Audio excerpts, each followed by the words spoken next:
Thank you, Master Han. Samantala, dayo naman muna tayo sa Ibaan, Batangas, kung saan ipinagdiwang ang kapistahan ni Apostol Santiago.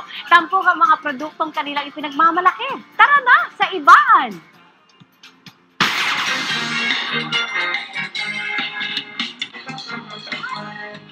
Espesyal ang selebrasyon ng mga taga-Ibaan, Batangas sa kapistahan ng kanilang patron na si Apostol Santiago. Sabay sa kapistahan, ipinagdiriwang din ang parokyang ika-200 taong pagkakatatag ng kanilang simbahan.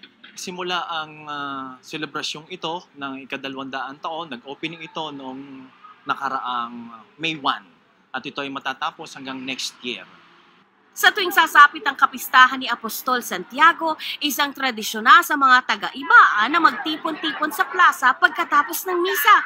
Tsaka sabay-sabay nakakainin ng mga tao mula sa iba't ibang barangay ang dala-dala nilang pagkain. Inabangan din ng mga tao ang sayaw ng pagbati na isa sa mga highlights ng selebrasyon. Dahil espesyal na kapistahan ng 200 years ng parokya ni Apostol Santiago ay nais nating ipakita sa mga tao ang sayaw ng pagbati na kung saan ito ipinapakita ang pasasalamat, lalo tigit sa patuloy na paggabay ng Apostol Santiago sa mga taga-Ibaan. Taong 1901 ang unang gawin ang sayaw ng pagbati. Ito ay natatanging sayaw na ginagawa tuwing Pasko ng Pagkabuhay sa parokya ni Apostol Santiago. Kapitana ang tawag sa dalagang babaeng sumasayaw. Kapitan at vice-kapitan naman ang tawag sa mga binatang kasama nito. Ipinakita rin ng grupo ng mga guro ng Dr. Juan Pastor Memorial National High School ang kanilang Spanish dance. Tawag pansin din ang kanilang makukulay na kasuotan. Tampok din sa pagdiriwang ang exhibit ng mga sinaunang kagamitan ng mga taga-Ibaan, ang sinaunang paraan ng paghahabi ng kumot at mga ipinagmamalaki nilang produkto gaya ng kulambo.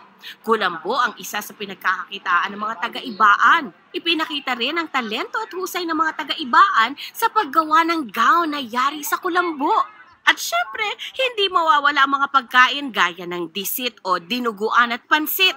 Meron ding humba, sinaing na tulingan, lomi at native na lechon. Matitikman din ang masasarap na delicacies gaya ng tamales, suman, puto at nilupak. Sadyang mayaman sa kultura at kasaysayan ng ating bansa, kaya patuloy natin itong tangkilikin at pagyamanin. Tayo na! Pasyal na tayo sa Ibaan, Batangas! Ay, oras mo natin.